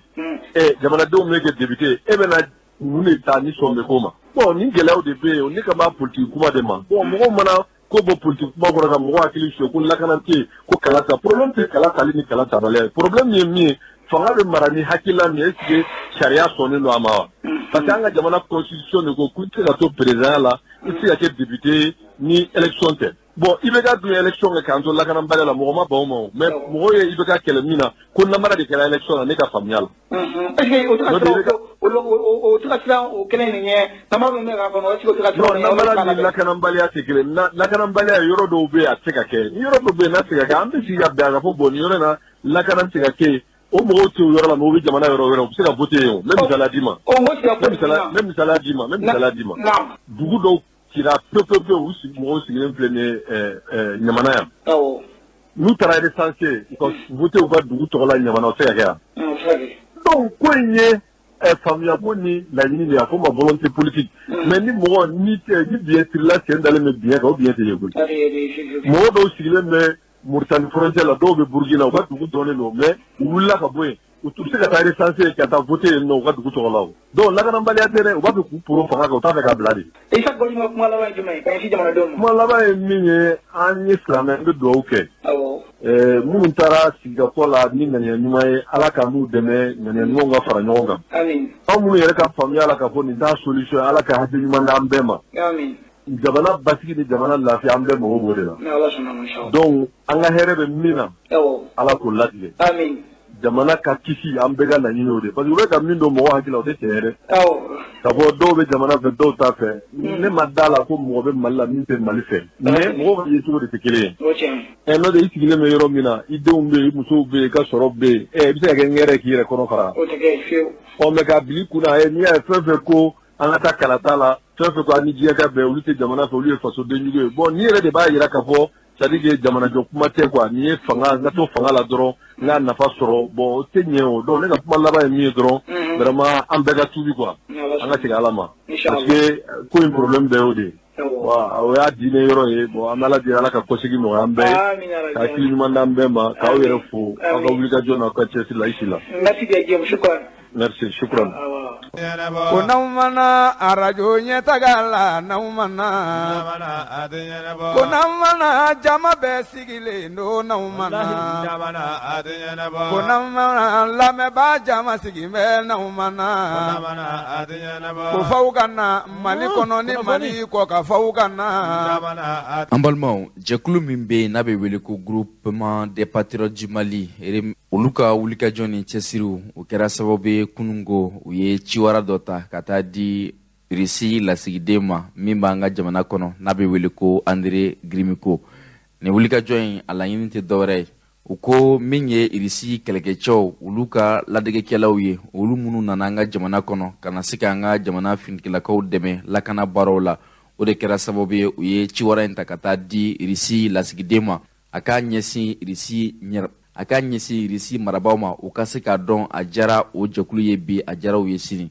Groupement des Patriotes du Mali u ko olu ka laɲini na kabini san 2016 olu y'a jigiya ka fɔ u b'a ɲini jamanatigiw fɛ irisi ka se ka na an dɛmɛ lakana koɲɛw la ni a baaraw daminɛna bi olu bɛ se ka fɔ tabarikala ka sabu kɛ hamiko kelen min bɛ olu la bi jamana yɛrɛ kɔnɔ jamana ɲɛtaa la o de ye irisi ka se ka na Mali dɛmɛ bi ka Mali bɔ nin lomo laban in na u ko hakililajigila waati tɛmɛla Mali kɔnɔ farafinna jamana clan bɛɛ tun bɛ siran Mali ɲɛ o waati y'a sɔrɔ Mali ni irisi bolo tun bɛ ɲɔgɔn bolo u ko n'i ye Mali yɛrɛ ta k'a lajɛ bi hali Mali yɛrɛ seko ni dɔnko maa minnu bɛ n'o ye kɛlɛkɛcɛw ye ani hali maa minnu bɛ politiki sira fɛ minnu ye kalanbaw kɛ n'i y'u ka koɲɛw ta k'a lajɛ ko a clan bɛɛ lajɛlen u y'u ka kalan kɛ irisi jamana de kan olu kɔni b'a laɲini k'a fɔ Mali ni irisi n'an sera ka bolodi ɲɔgɔnma bila sen kan ka kolo don ka ɲɛ a na kɛ sababu ye an ka jamana ka se ka kisi ka sabu kɛ an bɛ Faransi bolo a bɛ san caman bɔ Europe gu jamanaw ka faraɲɔgɔnka kuluba olu bɛ yan a bɛ san caman bɔ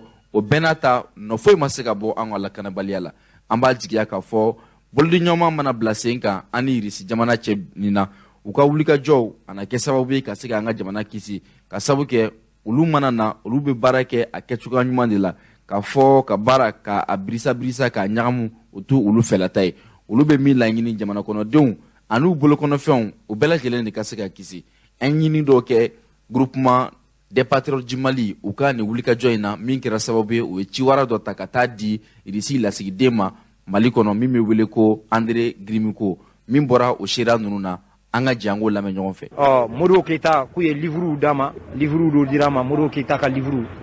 aw denmisɛnninw aw t'a dɔn Sonaram tun bɛ Kati di i y'a mɛn irisiw ye baara min kɛ o partenaire tɛ yen min y'a kɛ Mali ye o partenaire tɛ yen min y'a kɛ Mali ye Mali ye irisiw ye cimenterie dayɛlɛ ka ENSUG jɔ ka lycée de Badla jɔ ka CFP jɔ ka UNSOR jɔ ka Gabriel Touré jɔ u ye baara min kɛ yan bilasi tɛ yen min y'a kɛ Mali nin kɔnɔ yan i y'a mɛn donc irisiw Mali ka développement irisiw de y'a daminɛ mais aw ye denmisɛnninw ye aw t'o kan n'i ye Mali kɛlen k'a ka indépendance ta olu de ye cimenterie dayɛlɛ Mali ye anw yɛrɛ fa cimenterie de Jamu olu y'a dayɛlɛ ciment bɔrɔ tun ye 200 de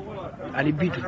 i y'a mɛn ka bɔ yen ka taa Kalana dayɛlɛ sanu fɛn o fɛn tun bɛ bɔ a sanu a ka kisi mankan mɔgɔw ɲininka sanu fɛn o fɛn tun bɛ bɔ a sanu tun bɛ ka kɛlɛminɛn de tun bɛ d'a ma irisiw fɛ n'i y'a jateminɛ sa Gabriel Touré la CG bɛna wagati min a y'a sɔrɔ irisiw de tun bɛ yen i y'a mɛn irisiw de tun bɛ yen n'i tun ye accident kɛ CG la u b'a fɔ ko kase i y'a mɛn donc irisiw ye baara min kɛ Mali ye o bilan tɛ yen min y'a kɛ i y'a mɛn donc o la ne bɛ min ɲini aw bɛɛ fɛ aw k'aw bolo don irisi la kɔrɔ aw k'aw bolo don irisi la kɔrɔ i y'a mɛn o bilan damadɔ bɛ yen nɔ n'o ye irisiw ni alimanw ye olu ye min kɛ Mali ye o département tɛ Mali nin kɔnɔ yan i bɛ min yira ko Faransi y'a département k'a y'a dilan Mali i tɛ usine sɔrɔ yan nɔ i bɛ min yira k'a fɔ ko Faransi de y'a kɛ Mali ye o tɛ yen i y'a mɛn an ka min nord la n'i ye nord ta k'a lajɛ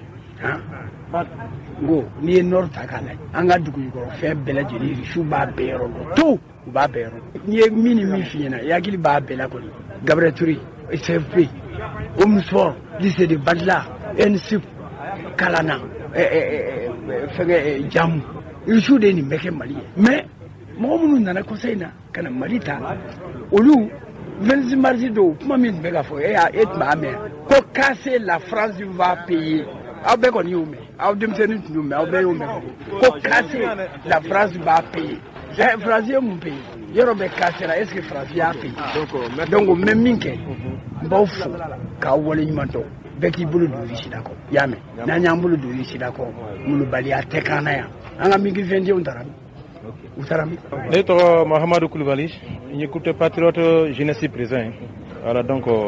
vraiment n bɛ aw fo aw min ye kunnafonidilaw ye foli belebele bɛ da aw de ma bon an ye nin cérémonie bila cadre kɔnɔna na bon ɲama seginnen ka lase Russie ma Mali ni Russie ɲɔgɔn bolo depuis 1960 fo ka na se bi ma bon kɛrɛnkɛrɛnnen an bɛ waati min na ko bi n'o nɔrɔ ko kɛlɛko ye Russie la jɔyɔrɔ ka bon la kosɛbɛ kosɛbɛ parce que an nana ye k'a fɔ dɛmɛbaga fɔlɔfɔlɔ min Mali la kɔnɔ o ye Russie la de an y'a ye kalo tɛmɛnen na Russie ye migi dɔ an ka sɔrɔsiw ma mobili dira an ka sɔrɔsiw ma donc an min ye jeunesse ye vraiment mɔgɔ min bɛ ka nin baara sugu kɔni k'i ye kɔni an b'an ka to kɔ fo an ka dɛmɛ ka se olu ma fɛnɛ donc an ye nin activité ninnu organiser vraiment bonyama sigi kana ci wara di ministre ambassadeur ma u be ka baram ke mali konnana bon vraiment comme anya fatum na jeunesse ko do antna to sigilin tugun ko na tuguni ni ko damne ne en fait fo ka ko mali kele kon no gara bon ka fako ni activité ngoni na ke alaban dibina do fra anga mobilisation dibina do fra anga chesire kan fene dona na tawla amena mali ko kana kan sinjo jamana chamana c'est-à-dire que rusabe ka baram kon ke mali ko se ka nyefoli ke mogo yi dona na tawla koni ya u ka ambassade la donc nu ga ciden kerengerani ale de be interpréter ya ke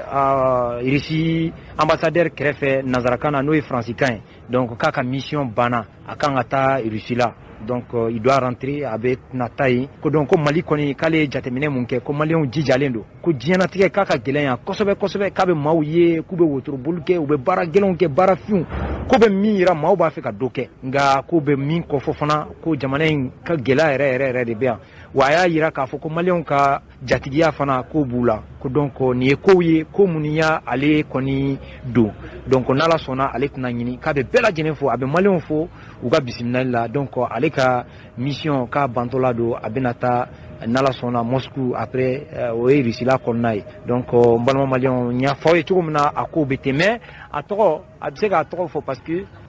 mbalma ke inche ya fo tugumna tiado nye discours fo nazarakana nga mina akumaba fo todungana comme bi mi anse kana kona bi no ambassade de la Russie la aya ka fo tegodombolo do kuma nuche kakoro depuis samba flani tan woro o tegodombolo ti doray onye la yin do de ke Mali kono ka pétition ke nango Malion ka bolono black wasa ani rishu ka coopération ngman nyon che kakoro bolo di nyoma ngman nyon che ko kura ya ba ala ni sawaba ben on sna ka ma million shegina ku ngamfe ka suko fara nyon kan o bolo di mbolo ku ko nala wasa akunkunye mu Mali armée akasika ke nafa korole muro clé wakati kana se musa clé wakati ma et puis o temana aya ka fo o wakati la fona rishu de kumbe jolo nanga chefunu tabaw ka ko chamaye we kalan soro bolo we kelka minon soro bolo donc Mali armée nyona shikunta o wakati mais wakati do anana ye ka fo Mali armée kera batama srai o da to GPM ye chesri ke ka wulika joke wasa o armée ka sika akorole na donc anana anya ye anglais ko baradam ne en 2016 kono rishu ka daela ko kan da Congo dam yelelen do anye donc an sera ka mo ka fo ku ke nyonga ni bolo no blawe wasa bolo min me ka koro ka suko kura ala oni sawba be am domine ko bi an ka kele kunte dore an ka chefni tabo ka sika kele minen soro ka sika formation soro no e kala ka suko soro ma ya e ka bi o ko oni sawba be na parce que anya ya armement koro na leno ka dianga chefni tabo ma no e fama oye donc aka kampana an fana ka bunya masiki ke kano di ambassade ma ka ira ka fo amina ciwara dama ciwara inti dora ye ciwara ye bunya masiki bade min ba ira ka fo ko rishi jamana ni Mali ambe fakele bakele parce que niya jati mine anga ko be kele depuis muro clé fo kana se ame dominer ko bi bolombo mbani nyogonche chesri mbani nyogonche rishu ande me ko chama luka demeninte ka fo ko bafani cliché luka demeni ibi tasoro min tasoro donc ambo hukumu de konna la wala anana biso madana kana buya masiki ka kuye ka fo ko dongo do wati o wati anu be nyombo fo fini bon nerebo voilà donc Malion ankanka ninta 600 neba aywa emiya ala kele ga dakunya dama ke ne to ko maram fofana bon biso mu fo ene teliara anana bi risuye de min do malima depuis la wari fo ça kana o bonya masigi de ke GPM togola misaka mu fo muso togola toujours de même beno na be ka ke malia be ka ke ko ma an muso di parce que toro mu be no o toro famba gelema ye muso de tai donc ça ni o no ka fene nana an muso de ba bénéficier parce que an de un bara ko bena noya fakali minnu be no an de fakali do bena bula gelaya minnu bankan sama ba bena bula kunamana lame ba jama sigi me na umana ko fawgana Mali kono ni Mali ko ka fawgana kunamana nga arajo te kuma bi na umana ne fawgana ka tinya fo Mali de unye ngwaukana ambalmao anga jamana faba konnala ministri somi sigilimbe Mali ani jamana worowka konyaw sabatilima aleni ka Mali ni jamana setu ku kalanyona o ministri ni oye Abdoulaye Diop ale ka cakɛyɔrɔ la kuluba a yirala k'a fɔ min ye u ka cakɛyɔrɔ yɛrɛ ye baarakɛyɔrɔ bonda dɔ bɛ yen u ye o tɔgɔ da maa la maa min bɛ wele ko monsieur Alioune Blondin Bey maa don min ye jɔyɔrɔba fin Mali yɛrɛ ɲɛtaa baaraw la ale ni Mali ni jamana wɛrɛw ka se ka kala ɲɔgɔn na o baaraw ka se ka lasabati a ka wulikajɔ caman kɛra o waleya ninnu senfɛ walasa ɲinan kana k'a kɔ o waleyaw de kɛra sababu ye minisiri Abdoulaye Diapo ye yɔrɔ dɔ kɔni Kolobukari ka tɔgɔ da nin ma kofɔlen na min bɛ se ka kɛ sababu ye donna nataw la a ka se ka lakodɔn maa nataw fɛ minnu bɛna wuli k'u jɔ jamana yɛrɛ ɲɛtaa sabati la ale ni farafinna ka se ka kala ɲɔgɔn na ɲɛtaa ni basigi ni kolosuma o ka sabati farafinna gun sanfɛ an ye ɲinini dɔ kɛ o kisa la an ye min sɔrɔ minisiri yɛrɛ da an ka jango lamɛn ɲɔgɔn fɛ ka sanga ni nin maa in ka kɔrɔfɔ ye n'o bɛ tali kɛ monsieur Alioune Blondin Bey la. A ye san 8 k'o la a ka ministre des affaires étrangères ya baara la a ye ko caman ɲɛnabɔ Mali ye a ye Mali tɔgɔ kɔrɔta a ye farafinna tɔgɔ kɔrɔta a ye hali diɲɛ yɛrɛ kɔrɔta a ka baara la a ye baara kɛ a ye cɛsiri kɛ a baara la a ye baara kɛ pour que ka se ka comment on dit la paix encore voilà pour que ka se ka bɛn ni kɛnɛya sigi farafinna ani diɲɛ fan wɛrɛ donc an minnu ye denmisɛnninw an nana u kɔfɛ an n'an ma baara yɛrɛ kɛ mais an y'a tɔgɔ mɛn an y'a ka baara ye donc o hukumu kɔnɔ an y'a ɲini yamaruya ɲini jamana ɲɛmɔgɔ fɛ a ka sɔn an ka salle dɔ bɛ yan nɔ an ka ɲɔgɔn ɲɛ bulon dɔ bɛ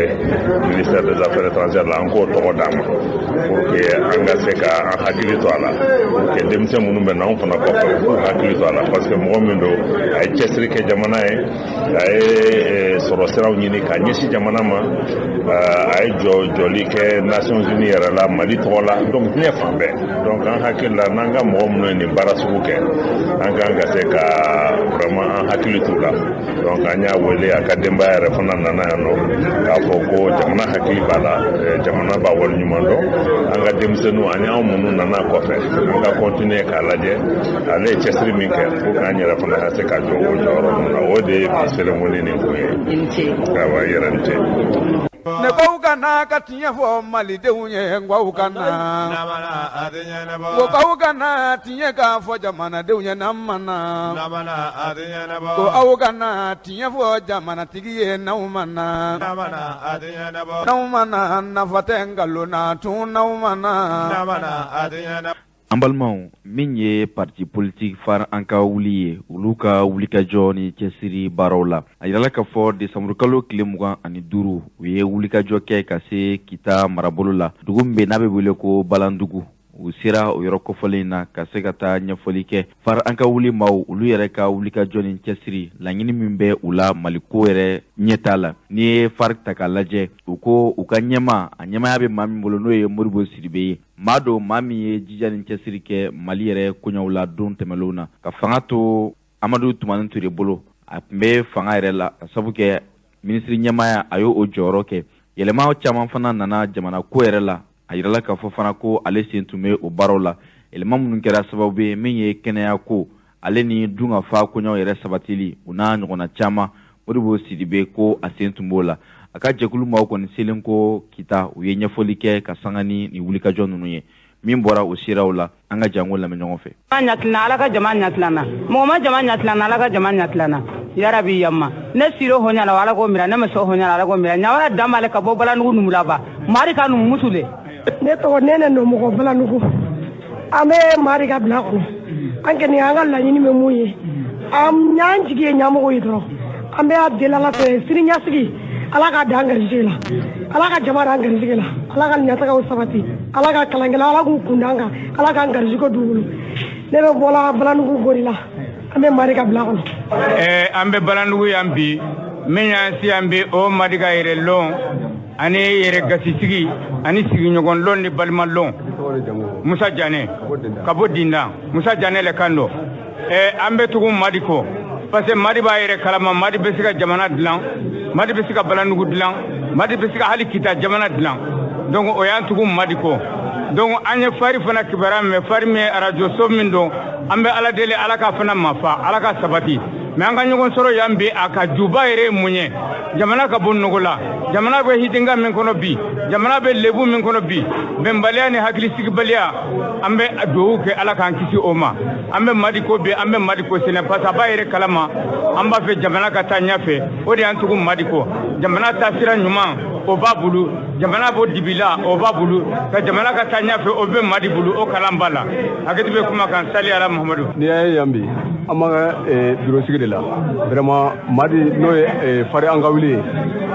an nana madi tɔgɔ la vraiment biro sigira ka ɲa mankan ma b'a la foyi ma b'a la hali bi ala bɛ ala deli biro kuntina fɛn fɛn n'a bɛ biro la ala k'a bɛɛ nɔgɔya ye a bi ala k'an bɛn k'an ko diya ɲɔgɔn ye n ka kɛtuba kan ne tɔgɔ ye Sumala Konate ne ye section far an ka wuli secrétaire administratif ye bon an sera yan bi Balandugu sous-section sigi de la bon vraiment an bɛ foli kɛ Balandugu ka bɛɛ ye k'a kɛ dugutigi ye k'a kɛ alimami ye k'a kɛ kamalenkuntigi ani musokuntigi k'an ka président d'honneur fo n'o ye Fajara Jakite ye a n'a nɔfɛmɔgɔw ka secrétaire général fo n'o ye Namagan Famagan Kulubali ye bon vraiment bi ne yɛrɛ nisɔndiyara parce que bi n y'a dɔn bi vraiment far représentelen don Balandugu bon far représentelen don Balandugu mais Balandugukaw fana bɛ u ka fasoden ɲumanya de yira la o de sababu la an sera yan bi donc Madi Kulubali secrétaire général ye section tɔgɔ la n bɛ foli kɛ section bɛɛ ye Madi Kulubali tɔgɔ la merci. ne ka n'a faamu kan dugumɔgɔ kɔni ye i ka jigi wasa don ne la ka n ka secrétaire général ye a diyara ne ye kosɛbɛ n bɛ sabula dugu bɛɛ lajɛlen fo sabula dugu segi ka mɔgɔ saba bɛɛ dafara sali kɔnɔ yan ka na sous-section bureau sigi la n'a ka sɔrɔ danaya tɛ ni danayabaliya de don an tɛ nin jama bɛɛ ye mais tiɲɛ yɛrɛ la n bɛ foli kɛ commune mɔgɔw ye sabula u ye ne ta k'an bila a la vraiment n'a ka sɔrɔ a dɔnniya tɛ n na u tɛ se ka n bila a la mais vraiment foli diyara a latali a diyara ne ye kosɛbɛ n bɛ foli kɛ dugu mɔgɔ bɛɛ lajɛlen o de la lasigi sogo an kɔni b'a ɲini bɛɛ lajɛlen ka se ka tugu an kɔ far nɔfɛ far an ka wuli a ka sɛgɛn jama ka caya fo ka tɛmɛ nin kan pour que fo an ka tɛ député sɔrɔ a kɔnɔ ka maire sɔrɔ a kɔnɔ hali an yɛrɛ ka président yɛrɛ sɔrɔ a kɔnɔ o kɔni y'an ka laɲini ye o de ye ala sigi sogo. Asa fama an bɛ to ɲininkali la ka da kan bi baara kɔnɔna o la a yɛrɛ la k'a fɔ nin tɛ i kelen nin t'i président i kelen secrétaire général ye nin t'a siɲɛ fɔlɔ ye ka da kan i kɛra secrétaire général ye ka tɛmɛ tuguni o bɛ tuguni ka i ta o b'a yira fari a bɛ fanga la aw ka commune kɔnɔna na wa. far bɛ fanga la sabula commune den bɛɛ yɛrɛ lajɛlen bɛ far fɛ ka sababu kɛ mun ye an donna mairie kɔnɔ san tɛmɛnen nin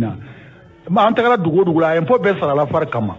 u b'a fɔ ko ni e kunna miiri ten k'a tɛ sara yala o kɔni far bɛ bonya kɔnɔ an ka commune kɔnɔ donc o kɛra sababu ye an nana kɛ troisième de ye l'impôt sara la kita sarili kɔnɔ donc vraiment o ye fɛnba de danayaba de dalen ne kan nin ye hali bi ne kɔni bɛ dugawu kɛ mɔgɔw ye u k'i jija hali bi an ka dɔ fara dugawu kan pour que ɲɛtaga nin a ka sabati kosɛbɛ kosɛbɛ awɔ.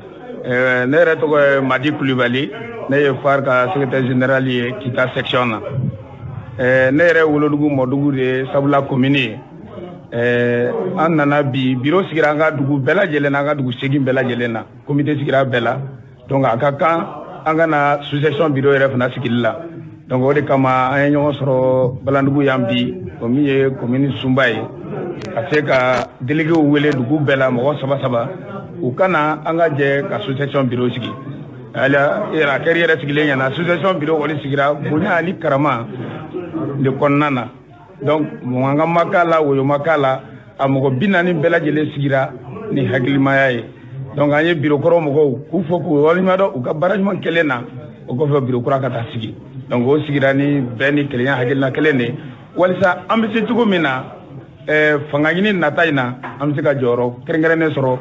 Mali kɔnɔna la an ka commune yɛrɛ kɔnɔna la an ka laɲiniba yɛrɛ ye ka mun kɛ an ka sigida ka yiriwa ni sigida yiriwara kita bɛ yiriwa ni kita yiriwara Mali bɛ yiriwa ayiwa an ka laɲini an ka parti ka laɲini tɛ dɔwɛrɛ ye ka an cɛsiri place ɲini nɔfɛ walasa an bɛ se ka jamana bɔ nɔgɔ la n'an ka hakili ɲuman ye cogo min na o yɔrɔnin na hakili bɛ se an ka président ma n'o ye Modibo Sidibe ye an k'a dɔn k'a fɔ mɔgɔ min don maa ladiri don mɔgɔ hakilima don ani mɔgɔ ɲumanw bɛ jɛlen bɛ fana donc a ye hakilina dama dama an jɛra ka hakilina dɔw de jagabɔ k'o kɛ an ka kuntilenya ye donc o kuntilenya n'o bɛ Mali ɲɛtagaw ko fɔ donc o tɛ se ka la sabati ni anw ma baara kɛ depuis sigida dɔgɔmani na fo ka taa se faaba la walasa an bɛ se k'an ka ɲɛtaga lawaleya Mali kɔnɔ cogo min na o de baara matigɛ daminɛlen nin ye donc ni sous-section bɛɛ sigira ka ban kuma min na an bɛna section sigi donc baara taabolo ye nin de an fɛ ne ko ka na ka tiɲɛ fɔ malidenw ye n ko ka na ko k'aw ka na tiɲɛ k'a fɔ jamanadenw ye n'an ma na ko aw ka na tiɲɛ fɔ jamanatigi ye n'aw ma na n'aw ma na nafa tɛ nkalon na tun n'aw ma na. An balimaw min ye Sumailu Bube Mayiga ye ni ale yɛrɛ ye jɔyɔrɔba kɛ Mali baaraw la don tɛmɛnlenw na a yirala k'a fɔ min ye a minɛlen ye kabini o ti kalo tile 26 n'a bɛ Bamakɔ kasoboba yɛrɛ kɔnɔna la ko min ye desanburu kalo tile 15 tɛmɛlen ye a kɔni tun taara kɛnɛyaso dɔ la u taara n'a ye ka taa a lajɛ ka sanga ni a ka kɛnɛya yɛrɛ lahalaw ye. Hakililajigila Sumailu Bube Mayiga a minɛkun yɛrɛ ye min ye o tɛ dɔwɛrɛ ye a yirala k'a fɔ min ye pankuru ye pankuru min sanna ka di jamana ɲɛmaa ma Mali jamana ɲɛmaa waati tɛmɛlenw na ka Ibrahim Boubacar Keita to fanga la ko o waleya ninnu gɛlɛya dɔ kɔni tun bɛ o la fo ka se mara yɛrɛ kɛcogoya la ka ko k'a ta ka a bɛn i yɛrɛ ma ani i nɔfɛmaw ani gɛrɛfɛmaw k'a nɔ yira o waleya dɔw la o de kɛra sababu ye a kɔni bɛ kiiri tigilamaw bolo wulikajɔw bɛ ka kɛ a ka kiiri lafasalikɛla maaw fɛ min bɛ kɛ sababu ye a ka se ka labila nka o bɛɛ n'a ta kiiri tigilamaw kɔni a bɛ olu ka bolo kan ni olu ye a bila yɔrɔ min na sariya maa tɛ sariya ni san cɛ. Kulubali i ka